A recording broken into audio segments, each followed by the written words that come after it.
केशव प्रसाद मौर्य को नहीं पता था कि वो सिराथू से हार जाएंगे। ये तो आप जले पे लेकिन उनको तो हरवाया भी उन्हीं की टोली के लोगों ने। ये बात भी तो सार्वजनिक पटल पे है। अब वो अपनी खींच जो है भाजपा पे निकाल नहीं पा रहे हैं, भाजपा के उन नेताओं पे निकाल नहीं पा रहे हैं जो उनको स्वघोषित स्टूल मंत्री घोषित करते हैं। तो अब वो कहीं ना कहीं पलट के देखते हैं तो उनको समाजवादी पार्टी की साइकिल नजर आती है, लेकिन वो भूल जाते हैं कि सिराथू जब वो हारे थे साइकिल पे ही बैठ के आए थे। आप संगठन के व्यक्ति हैं, कहाँ आप सरकार के चक्कर में पड़े हैं। संगठन के व्यक्ति को उदारशील होना चाहिए, बड़े हृदय का होना चाहिए, और इस तरह की हल्की बातें करके केशव जी हमेशा अपना कद नीचे ले आते हैं। यही कारण है कि केशव जी को उनके संगठन में ही लोग महत्व देना कम कर चुके हैं। अब्दुल इनके शब्दों में रहेगा, अब्दुल इनकी जीवा पे बहता है। अगर इतना ये गायत्री मंत्र का जप कर लेते तो गायत्री सिद्ध हो जाती, लेकिन ये दिन भर ये जो अब्दुल अब्दुल अब्दुल अब्दुल जपते रहते हैं, भाजपा का भविष्य ही अब्दुल में हो चुका है। बिहार का बच्चा, बिहार का युवा, बिहार का बुजुर्ग अगर कह रहा है कि वोट केवल तेजस्वी के देव, तो तेजस्वी के वोट देने का मतलब बा कि कहीं ना कहीं तेजस्वी की मांग वहां की जनता चाहती है कि तेजस्वी मुख्यमंत्री बन के लीड करें और बिहार को अब एक विकसित राज्य की दिशा में लेकर के जाए। नमस्कार दोस्तों, कैसे हैं आप लोग। उम्मीद है आप सभी अच्छे होंगे। आज बात होगी बिहार की और हमारे साथ एक खास मेहमान भी जुड़ेंगे इस चर्चा में, क्योंकि अखिलेश यादव बिहार में चुनावी रैली कर रहे हैं, चुनाव प्रचार कर रहे हैं। उनका एक भी कैंडिडेट मैदान में नहीं है, बावजूद इसके वो 20-20 स्टार प्रचारकों को बिहार के चुनावी मैदान में उतार चुके हैं। इस बात से केशव प्रसाद मौर्य काफी परेशान नजर आ रहे हैं और ट्वीट भी कर रहे हैं। वो कह रहे हैं कि उत्तर प्रदेश की पंचर साइकिल बिहार में बनने चली मोटरसाइकिल। इस पर बातचीत करेंगे। विवेक पांडे जी हमारे साथ जुड़े हुए हैं समाजवादी पार्टी से। बहुत बहुत स्वागत है सर आप। पांडे जी, केशव प्रसाद मौर्य ये कह रहे हैं कि यूपी की पंचर साइकिल बिहार में बनने चली मोटरसाइकिल। अब बताइए, आप बिहार क्यों जा रहे हैं? आप तो चुनाव भी नहीं लड़ रहे हैं और 20-20 स्टार प्रचारक लगा दिए, आखिरकार किस लिए? देखिए, पहले तो बहुत बहुत धन्यवाद। आपके और आपके दर्शकों के माध्यम से मैं बहुत ही कृतज्ञता प्रकट करूंगा कि आप लोगों ने मुझे इस मंच पे आने का अवसर दिया। बिहार क्यों जा रहे हैं, इसका जवाब तो सबसे पहले आपको सत्ता से लेना चाहिए। भाई, इतने साल से सुशासन, इतने साल से जीरो टॉलरेंस, बुलडोजर की नीतियां और केंद्र में बड़ी बड़ी घोषणाएं। मोदी जी आते हैं तो बिहार के कितना चाहिए, बिहार के इतना चाहिए, बड़ी बड़ी घोषणाएं पैकेज की होती हैं। उसके बाद भी जिस तरह से पूरा कुनबा अपने अपने राज्यों के मुख्यमंत्री अपने अपने राज्यों का दायित्व छोड़ के बिहार पे लग गए हैं, मुझे लगता है इस बिहार को इस देश का सबसे पिछड़ा राज्य घोषित किया था इन लोगों ने। लेकिन आज उसी पिछड़े राज्य के ऊपर पूरी जोर लगा बैठी है बीजेपी। रही बात हमारी, बिल्कुल हम अपनी बात करेंगे। तो भाई देखिए, बिहार का जो संकुचन है, बिहार में जो रोजगार, शिक्षा, चिकित्सा या बुनियादी सुविधाओं की जो समस्याएं हैं और उनको लेकर के जिस तरह से हम देश की तीसरी बड़ी पार्टी होने के नाते हमारी जिम्मेदारी है कि हम अपने सहयोगी दलों को और हमारे जो समर्थक हैं उस वर्ग से आने वाले हर उस वर्ग के लोगों को लाभान्वित करें, चाहे वो प्रचार के माध्यम से, चाहे चुनाव जितवा करके, चाहे सहयोग दे करके। लेकिन ये हमारा दायित्व है कि इस देश में लोकतंत्र के साथ संवैधानिक व्यवस्था कहीं ना कहीं स्थापित हो। इस जिम्मेदारी को देखते हुए हम भी बिहार में अपना रुख लेकर के गए हैं। लेकिन केशव जी तो आपको पंचर साइकिल बता रहे हैं। नहीं, केशव जी तो देखिए कहेंगे, केशव जी कहेंगे, क्योंकि केशव जी अपने कुनबे में तो कुछ कह नहीं सकते हैं। आप बखूबी जानते हैं केशव जी के साथ जो विडंबना है, चूंकि मुख्यमंत्री बनते बनते कैसे उनके प्रति एक नकारात्मक भाव का पैदा किया गया, नकारात्मक माहौल को पैदा किया गया। संगठन और सरकार की उनकी जो समन्वय कमी की बात करिए, चुनाव में जो सिराथू वो अपनी विधानसभा हार गए, फिर उसके बाद फर्जी डिग्री के आरोप जो इतनी सारी जब समस्याएं एक व्यक्ति के मस्तिष्क पे आती हैं तो कई बार होता है ना। इसीलिए मैं कहता हूं कि मैं तो कहता हूं उन्हें योग व्यायाम करना चाहिए, थोड़ा सा उन्हें प्राणायाम करना चाहिए, थोड़ा सा साधु संतों के साथ बैठ करके केवल राजनीतिक बातें नहीं की जा करनी चाहिए, थोड़ा साधु संतों की दिनचर्या स्वाध्याय सीखना चाहिए उनको कि कैसे मन को शांत किया जाए। अब वो अपनी खींच जो है भाजपा पे निकाल नहीं पा रहे हैं, भाजपा के उन नेताओं पे निकाल नहीं पा रहे हैं जो उनको स्वघोषित स्टूल मंत्री घोषित करते हैं। तो अब वो कहीं ना कहीं पलट के देखते हैं तो उनको समाजवादी पार्टी की साइकिल नजर आती है, लेकिन वो भूल जाते हैं कि सिराथू जब वो हारे थे साइकिल पे ही बैठ के आए थे वो। अच्छा, केशव जी और अखिलेश जी के बीच में क्या तनातनी है? मतलब हम देखते हैं सार्वजनिक मंचों पर ऐसे तंज कसे जाते हैं, दोनों नेता एक दूसरे पर तंज कसते हैं, तो ये ये दिखावे की है या फिर मन से भी कुछ बैर है? नहीं नहीं, देखिए हमारे आदरणीय अखिलेश यादव जी तो मन में कुछ नहीं रखते। आपने देखा ही होगा कई बार प्रेस कॉन्फ्रेंस में पत्रकार साथियों के साथ, वो तो खुल करके, वो तो एक खुली किताब की तरह है, वो उनका खुला अध्याय है, वो जो मन में होता है वही उनके शब्दों में होता है। लेकिन केशव जी की बात की जाए, केशव जी देखिए जब संगठन को जिता करके लाए थे तो उनको मुख्यमंत्री बनाने का एक लॉलीपॉप दिया गया था। फिर उसे बाद में राजनीतिक जुमला घोषित कर दिया गया। अब उस राजनीतिक जुमले के बाद उनको स्टूल पे बिठा दिया गया। उसके बाद लगातार उनके ऊपर आरोप प्रत्यारोप, और जिस तरीके से उनके विभाग में भ्रष्टाचार के भी आरोप उजागर हुए, तो भाई केशव जी को समझ में नहीं आ रहा है कि वो अपने आप को मुख्यमंत्री की रेस में स्थापित कैसे करें। सबसे बड़ी बात, दिल्ली दौड़ते हैं। सबसे बड़ी बात, स्टार प्रचारकों की लिस्ट में नीचे आ जाते हैं। सबसे बड़ी बात है कि जब बिहार जाते हैं तो वहां पे ऐसी बातें करते हैं जो जो कार्य भाजपा ने किए नहीं, उस पर वो वाहवाही लेने का प्रयास करते हैं। मैं एक छोटी सी बात समझ नहीं पाता हूं, आप संगठन के व्यक्ति हैं, कहां आप सरकार के चक्कर में पड़े हैं। संगठन के व्यक्ति को उदारशील होना चाहिए, बड़े हृदय का होना चाहिए, और इस तरह की हल्की बातें करके केशव जी हमेशा अपना कद नीचे ले आते हैं। यही कारण है कि केशव जी को उनके संगठन में ही लोग महत्व देना कम कर चुके हैं। अखिलेश जी को देखिए, अखिलेश जी ने अगर कोई व्यक्तिगत निजी टिप्पणी कभी केशव जी पे सामने से की हो, पहली बार की हो, या पहली बार में कोई कटाक्ष किया हो, तो वो सार्वजनिक पटल पे है। हमने कभी नहीं किया, हमने केवल प्रतिक्रिया दी है। जब भी हमारे ऊपर कोई बात आती है तो उसकी प्रतिक्रिया देना लाजमी है। भाई राजनीतिक व्यवस्थाएं हैं, राजनीतिक व्यवस्थाओं में अगर आप कोई कोई कटाक्ष करेगा तो उसकी प्रतिक्रिया तो मिलेगी मिलेगी। अखिलेश जी को बता दिया बेगानी शादी में अब्दुल्ला दीवाना, इस पर कोई कटाक्ष आया नहीं, पलटवार आया नहीं, क्यों? अब सबसे बड़ी बात यह है कि इनके, देखिए भाजपा के नेताओं से दो चीजें आप देखिए हमेशा उनके मुंह से निकलेगी। एक तो शादी ब्याह के माहौल में बहुत ये लोग रमे रहते हैं। जब देखिए शादी ब्याह के माहौल में बहुत रमे रहते हैं, इनको मनोरंजन बहुत चाहिए, इसीलिए मनोरंजक प्रचारकों को इन्होंने उतार दिया। ऐसे ऐसे नौसिखिए ले आए अपनी पार्टी में जिसको कोई अनुभव ही नहीं है। जनता तक उनको सीरियस नहीं लेती है। मुद्दों की जगह पे बताइए व्यंग कसते हैं वो लोग। पार्लियामेंट को व्यंग और मनोरंजन का स्थान समझ चुके हैं, सर्कस बना दिया उन लोगों ने। रही बात, अभी आपने कहा अभी आपने एक वर्ड जो लाइन बेगानी कही थी, बेगानी शादी में अब्दुल्ला दीवाना। हाँ, अब्दुल इनके शब्दों में रहेगा, अब्दुल इनकी जीवा पे बैठता है। अगर इतना ये गायत्री मंत्र का जप कर लेते तो गायत्री सिद्ध हो जाती। लेकिन ये दिन भर ये जो अब्दुल अब्दुल अब्दुल अब्दुल जपते रहते हैं, भाजपा का भविष्य ही अब्दुल में हो चुका है। आप देखिए, ना चाहते हुए भी टोपी पहन करके चले जाएंगे, ना चाह करके टोपी पहनकर भी वो करेंगे, और बाद में निकलते ही कटाक्ष करना शुरू कर देंगे, हिंदू मुस्लिम करना शुरू कर देंगे। तो ये अब्दुल और शादी, ये दो शब्द जो है वो इनके चरित्र में है। ये इसके बिना नहीं रह सकते हैं। दिन सुबह से लेकर रात तक मुझे लगता है कि जितनी ये सांस लेते होंगे उसका दुगना ये अब्दुल अब्दुल लड़ते हैं भाजपाई।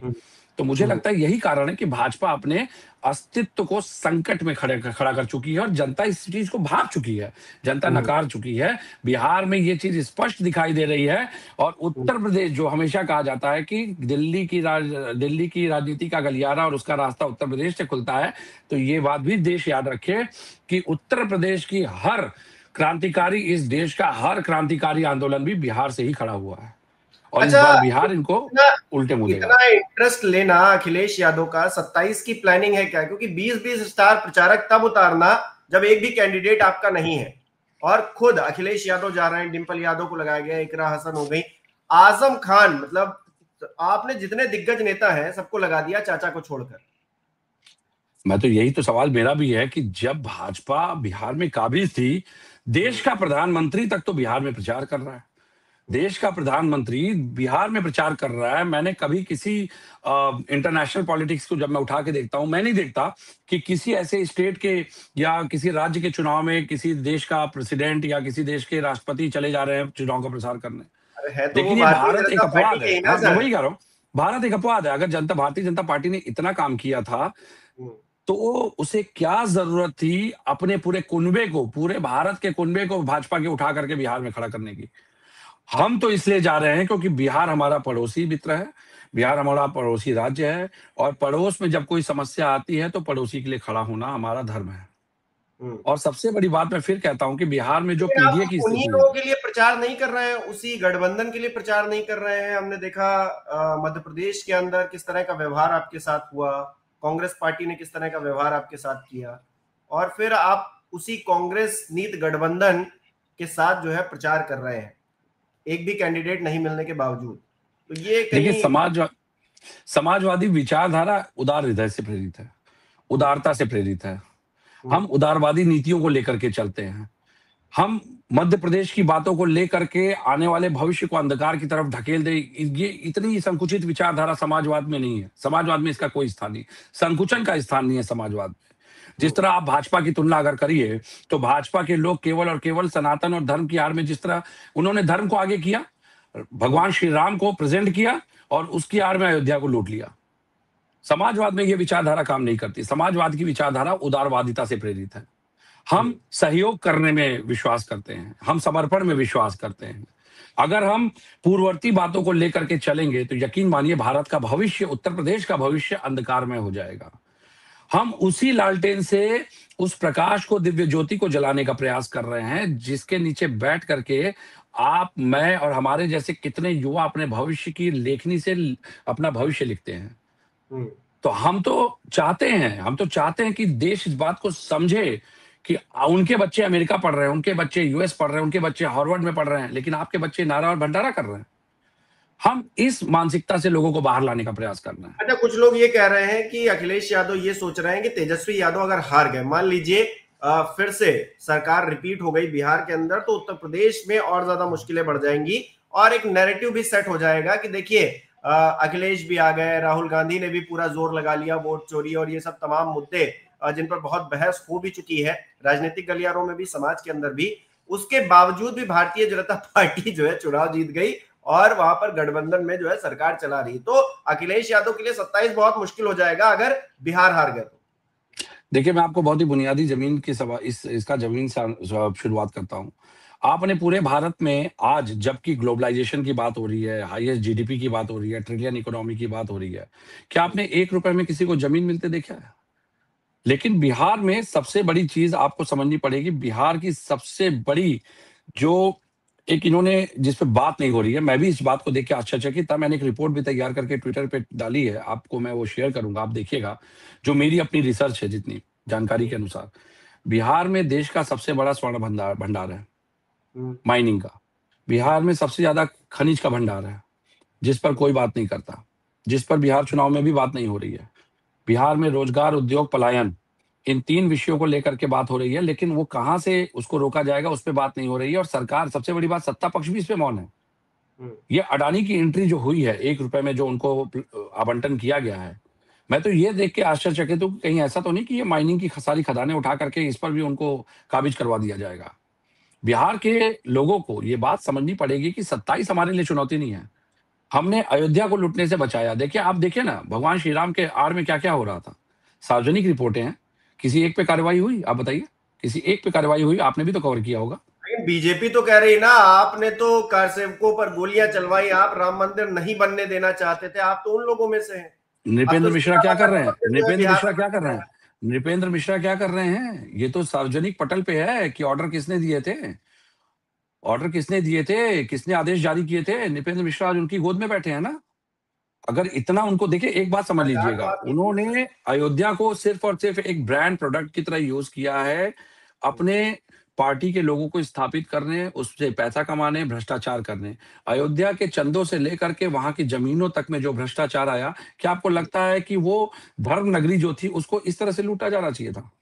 और उससे बड़ी बात जो आपने कही, तो मिल गया ना, उसका जवाब 24 में मिल गया, राजनीतिक तौर पर, चुनावी तौर पर नहीं मिला, नहीं, अभी मिलेगा, अभी मिलेगा, अभी मिलेगा, अभी आगे मिलेगा, 27 में मिलेगा। उसका जवाब तो 27 में मिलेगा।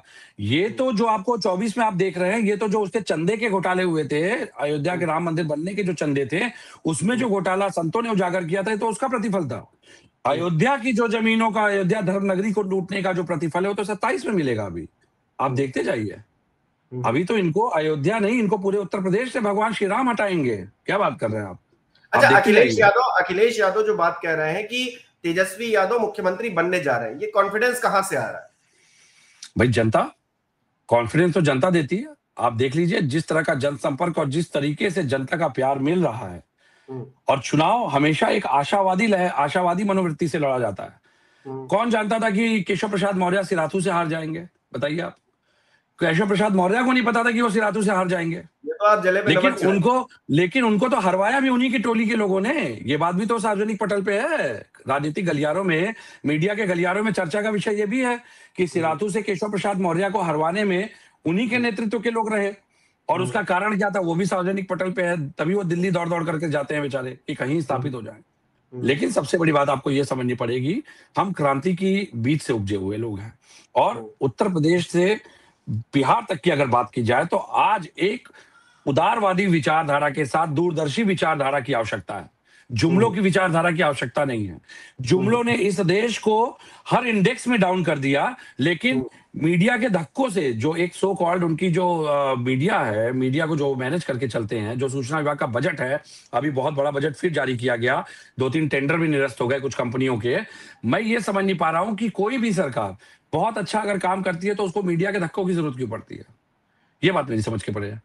और तेजस्वी यादव जी ने जो नौकरियां बतौर सत्ता में रहते दी, उससे बिहार के युवा में, बिहार के युवकों में, बिहार के अभ्यर्थियों में एक आशा की किरण जागी है। लालटेन की वो रोशनी उनको दिखाई दे रही है कि उस रोशनी से पथिक मार्ग दिखाई दे रहा है कि उनका भविष्य कहीं ना कहीं उज्जवल हो सकता है। इसलिए लोग आज तेजस्वी यादव जी की मांग कर रहे हैं। वरना मैं तो कह रहा हूं नीतीश यादव की मांग क्यों नहीं हो रही है? क्यों बीजेपी का कुनबा ही नहीं बोल रहा है कि नीतीश यादव मुख्यमंत्री बनने जा रहे हैं? आप बताइए। अच्छा, बीजेपी का कुनबा नीतीश कुमार, नीतीश कुमार को क्यों नहीं घोषित कर दे रहे हैं? वो नीतीश कुमार को घोषित कर दें, वो नहीं करना चाह रहे हैं, और करने की मंशा भी नहीं है। क्योंकि विगत कुछ दिनों में जिस तरह मोदी की रैलियों में नदारद रहे, रोड शो में नीतीश कुमार सहभागी नहीं होंगे, भाई ये संकेत स्पष्ट है ना, ये संकेत स्पष्ट है। लेकिन बिहार की जनता, बिहार का बच्चा, बिहार का युवा, बिहार का बुजुर्ग अगर कह रहा है कि वोट केवल तेजस्वी के देव, तो तेजस्वी के वोट देवे का मतलब बा कि कहीं ना कहीं तेजस्वी की मांग, वहां की जनता चाहती है कि तेजस्वी मुख्यमंत्री बन के लीड करे और बिहार को अब एक विकसित राज्य की दिशा में लेकर के जाए। चलिए, बहुत बहुत शुभकामनाएं आपको बिहार चुनाव के लिए, क्योंकि अब ज्यादा वक्त तो बचा नहीं। आज 3 तारीख हो गई है, 6 तारीख को वोटिंग होनी है पहले चरण की। तो अखिलेश यादव क्योंकि चुनावी रैली कर ही रहे हैं, वहां पर माहौल बना ही रहे, पूरे गठबंधन को जो है मेरी तरफ से तो शुभकामनाएं हैं। अब देखिए जनता तय करेगी कि किसको क्या मिलेगा बिहार के इलेक्शन में, और फिर उसके बाद 27 तो है ही। बहुत बहुत शुक्रिया विवेक जी हमारे साथ जुड़ने के लिए, तो आप बातचीत। धन्यवाद। तो दोस्तों, आप किस तरह से देख रहे हैं बिहार इलेक्शन को, बिहार इलेक्शन में अखिलेश यादव की सहभागिता को, और क्या बिहार में अगर सत्ता परिवर्तन होता है तो 27 का रास्ता अखिलेश के लिए साफ हो जाएगा? आपकी क्या राय हमें कमेंट बॉक्स में जरूर बताएं। इस वीडियो को लाइक करना, शेयर करना मत भूलिएगा। हमारे चैनल को सब्सक्राइब नहीं किया है तो वो भी जरूर कीजिएगा।